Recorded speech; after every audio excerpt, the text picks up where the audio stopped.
And now, from the CFTK-TV studios, this is Open Connection with your host, Robert Pictou.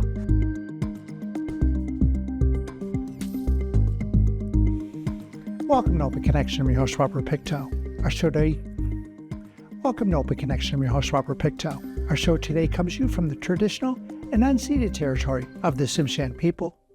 She is an actress, filmmaker, and public speaker that prides herself in using the natural law and practices of Cree-based understanding. As a mother, daughter, and auntie, Alyssa's biggest goal in life is to nurture and cultivate wellness of those around her, to enrich the mind, body, and spirit. We begin the special two-part episode of Open Connection with Alyssa Wapanatahk. I am from Big Stone Cree First Nation in Treaty 8 territory, so in Alberta. But I grew up in Conklin, Alberta, which is just up north. It's all up north in Alberta. It's all really, really cold. But I'm Cree. Did you grow up in a big family or just you? Or? I did, yeah. I grew up in a huge family, mostly on my mom's side. Yeah, but there was about 40 of us in the house at all times, and it's just growing still. Lots of babies, lots of kids. And I grew up in that little small community of Conklin, and it's just a Métis Cree community mostly. And so I grew up in a Cree-speaking home, they were all fluent, but unfortunately didn't get passed down to the kids. So I'm personally just working on that language aspect right now. And yeah, lots of family. Was kind of school a priority for you, or you kind of goofed off, or? Well, yeah, I've got a long story. Long story short, I didn't do that good in school. I just couldn't focus. I had a lot of trauma in my younger years. At that time, during high school, it just started coming out. And of course, I didn't have that much for resources to help me at that time. I'm 26 now. So mental health is still very new, I think now, but back then it was even fresher than anything. And I think we're just starting to talk about mental health a little bit at that point, and also talking about, residential schools, and my family was impacted by residential schools on both sides in all different ways. But I did go through a lot of trauma that at that point during high school, I couldn't do work. I couldn't do it really.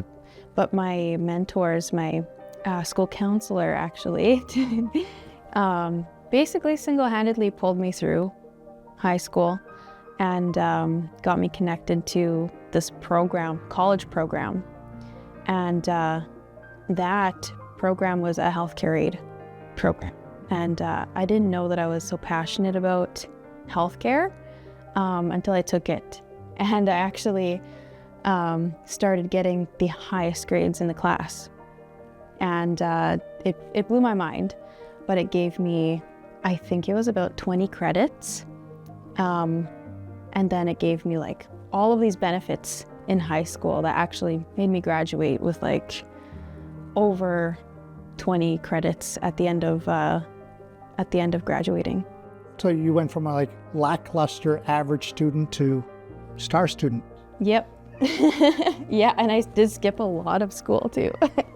Yeah, so, after school, well, this is a part of my story. I don't want to leave any bits out. And if we're talking about that time in my life was very dark.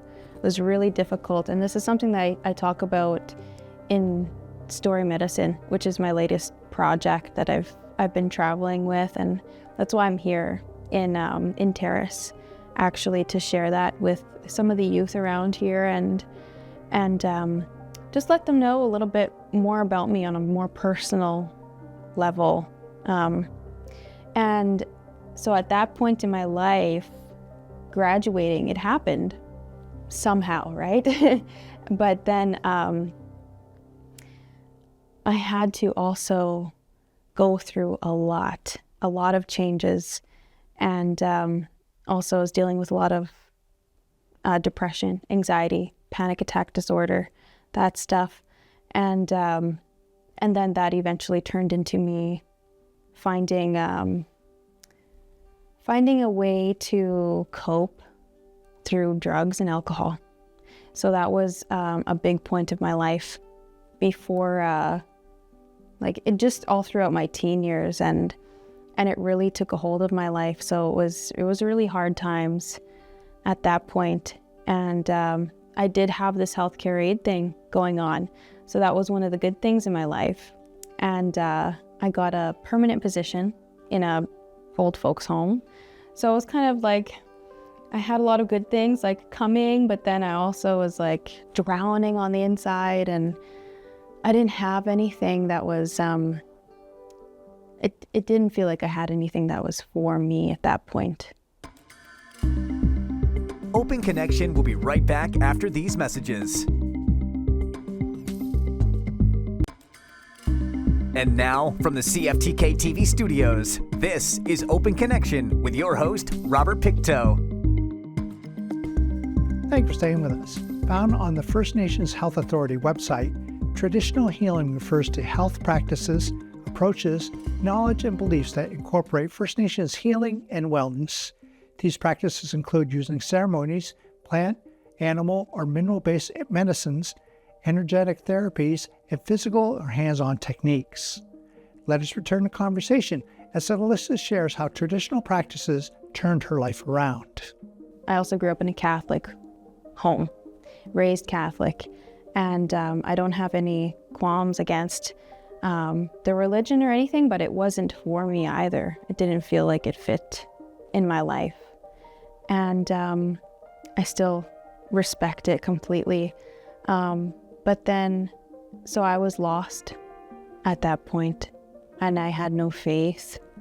And it was very difficult and struggling with these addictions. And one day, my partner actually told me about his mushum, his grandfather, being a medicine man.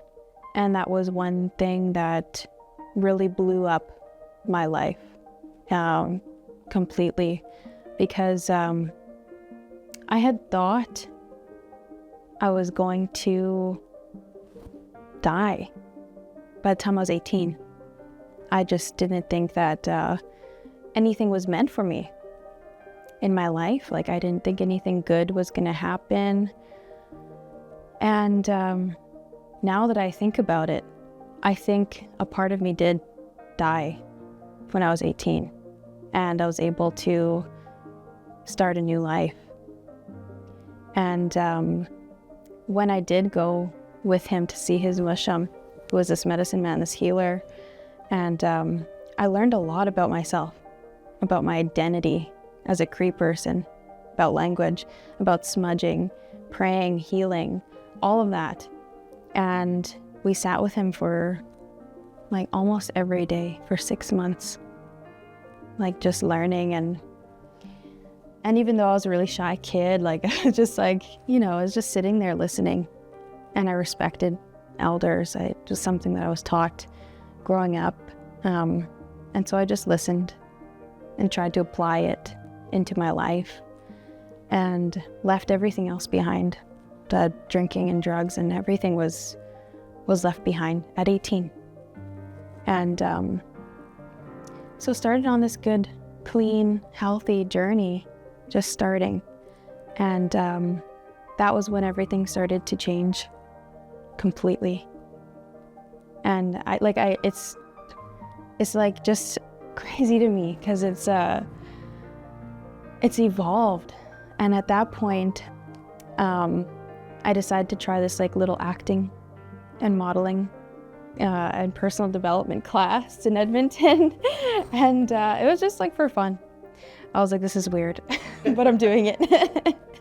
And oh man, just all the good things that came out of it. Went to Vancouver for the first time with that class, and did this like little convention. That was a bit more of a money grab, but I still went to, experience it and check out Vancouver because I knew it was a good place to be if I wanted to like try this thing out. And from there, I was enrolled with a school. Got a scholarship with this acting school. And that's really when all those things started happening again. Like all those good things started happening. I went to the school, moved there, dropped everything behind with, you know, my family being like really cautious about it. Like, really, you're gonna leave your like really good job and, you know, everything.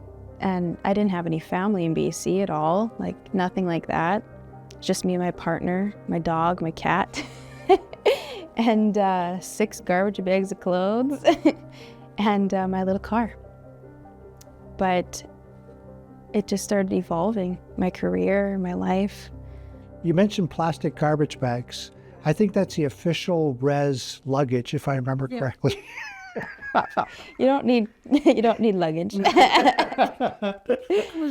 You mentioned a little bit about that talent school that you went to.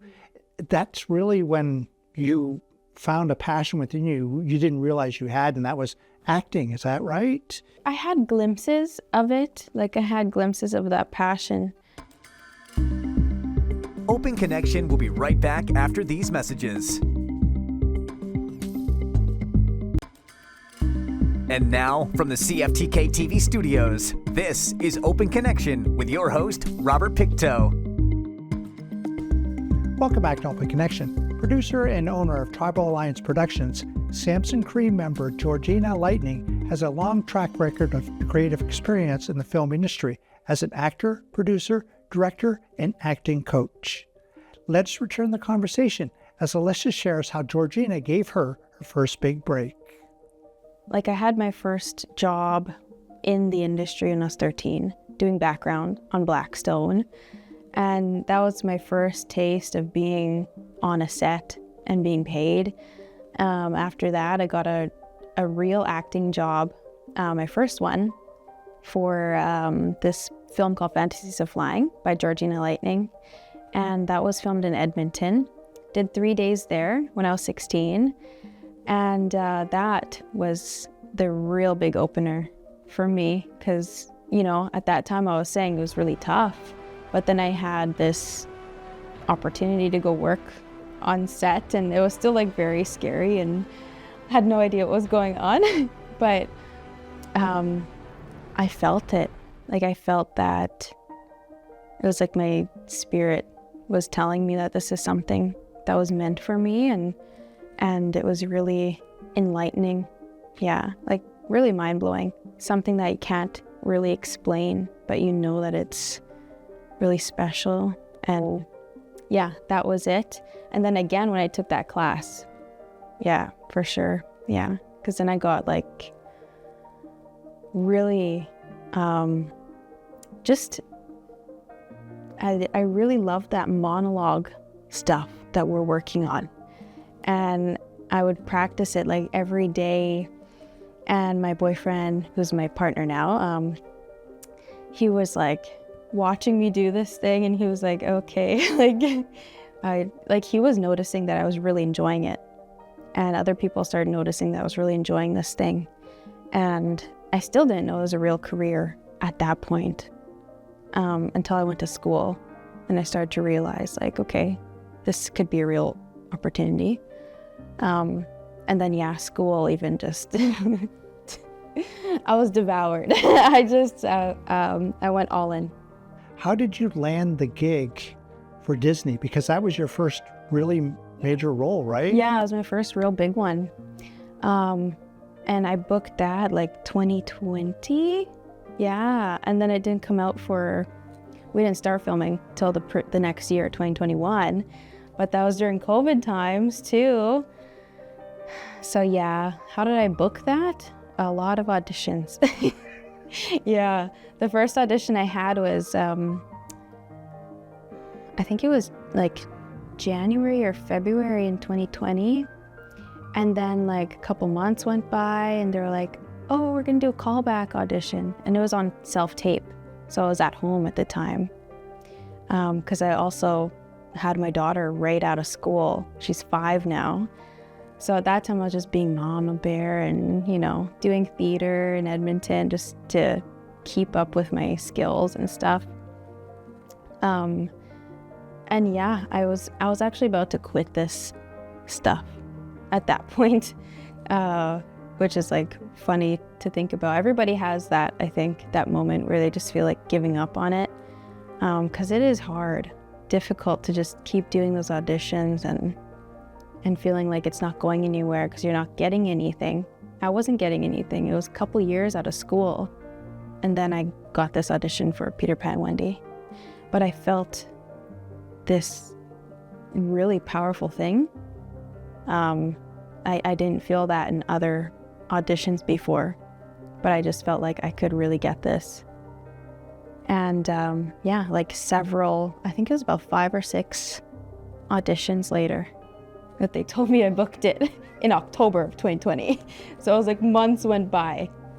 I guess the director kind of reached out to you and kind of said, Alyssa, do you want to bring you into this? Because normally what happens when these big productions, you have to take on that persona. You have to take on whatever they tell it is. But I guess you had the opportunity to actually kind of indigenize it, I guess, a little bit. How did that all come about? Yeah, well, in the script, like they sent me the script after I booked it. And it was before I accepted the role, because I had to say yes to it. They weren't like, take this, it's yours. Like I had to like look at it and make sure it's something that I liked, something that I felt okay with.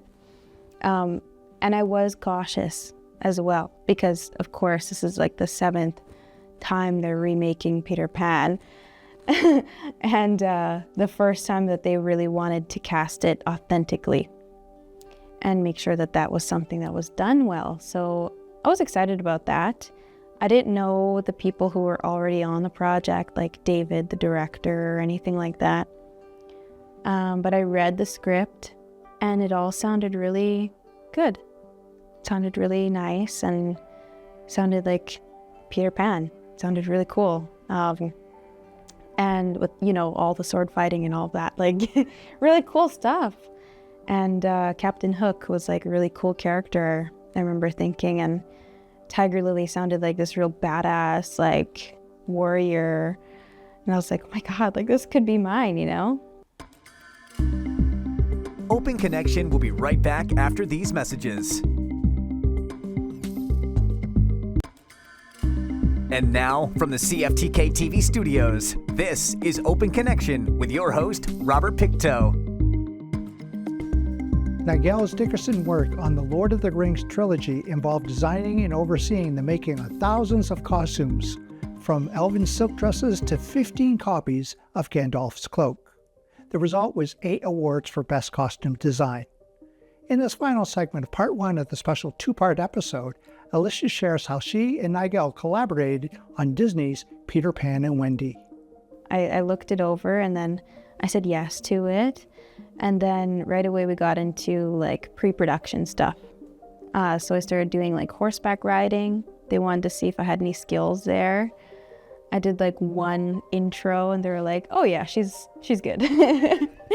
Because I like horses, so it was really just easy for me. And after that, I started talking with Nyla, costume director. So it was all thinking about like, what does Tiger Lily look like? And so of course I was really intrigued by that process. Like I wanted to see what Nyla would come up with, because she worked on Lord of the Rings. And I was like, this is really a big opportunity, to work with this costume director that worked with Lord of the Rings. And we just collaborated on it. And we thought about powwow and thought about my regalia, my power regalia that I had. And I sent her all these photos, and like I was doing all of this work behind the scenes, like going into archives and looking at things from way back in the day. Because they were not sure about like what a Cree person would look like back then.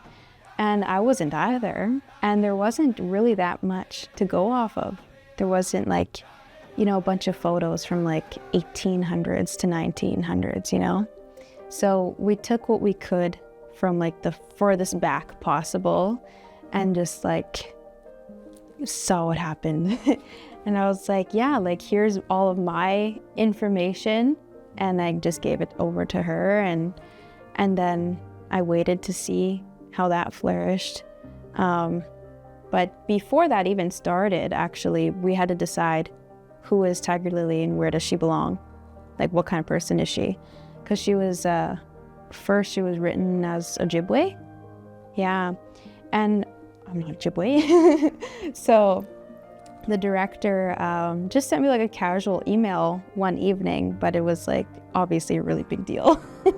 And he said like, would you like to make Tiger Lily Cree? Because I understand that you are Cree. And I was like, yeah, yeah, I'd love to, because like obviously I was comfortable with that at that point, and I knew that that would be a huge deal. Also that she was fluent in both Cree and English. But of course, for all purposes and intent, she's Indigenous to Neverland. Yeah. Yeah, so it was a really big process and lots of things to really think about and make sure that they're taken care of properly. I'm going to be doing this for the next year. I've got bookings all through Canada and going into the States as well for the next year. And hopefully a little bit of breaks in between, and that's basically it. I'm still filmmaking, so I still have some projects on the go. And I guess you didn't waste any time after Disney, and you just jumped right into Bones of Crow, and you're just like, but isn't that kind of overwhelming a little bit, or? No. I was so ready. And that was during, right after I was wrapped.